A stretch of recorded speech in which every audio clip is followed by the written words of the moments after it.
I want to speak to you today about revival. And revival always descends on the wings of prayer. If I were to describe to you what a great revival is, it's like a river that's flowing, a mighty river that's flowing, and it's flowing from the throne of God, and it's the presence of God.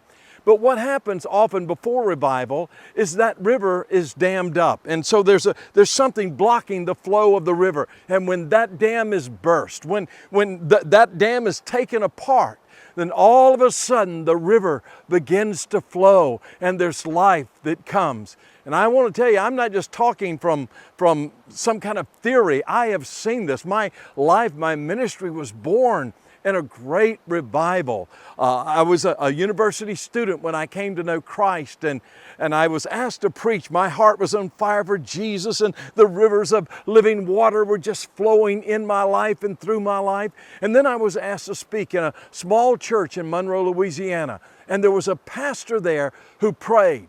Well, before that time, listen, the rivers weren't flowing because, you see, the young people had left the church en masse, but this pastor prayed. He asked God, and through his prayer, he tore down brick by brick, stone by stone. He tore down that barrier that kept the rivers from flowing. And he prayed and he sought the face of God. And a spirit of prayer began to permeate the church. And when that happened, that meeting that we were in, it was a small little church.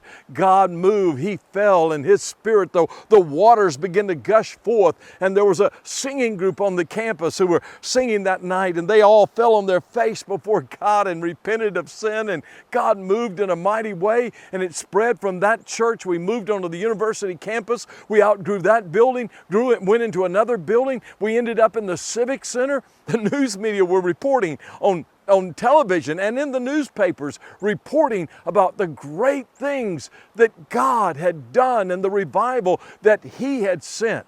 It began with a pastor who prayed.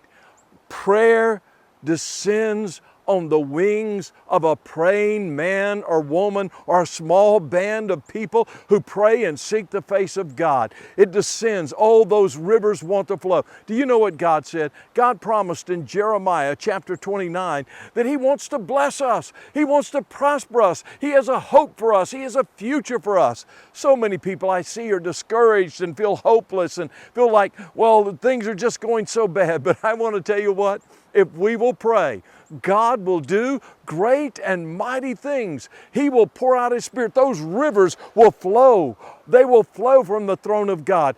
He's looking for someone, a man, a woman, a young person, or a small group of people who will seek his face until he comes and pours out revival upon us. Oh, let the rivers flow. Let the rivers flow. Go to the throne of God and seek him for revival.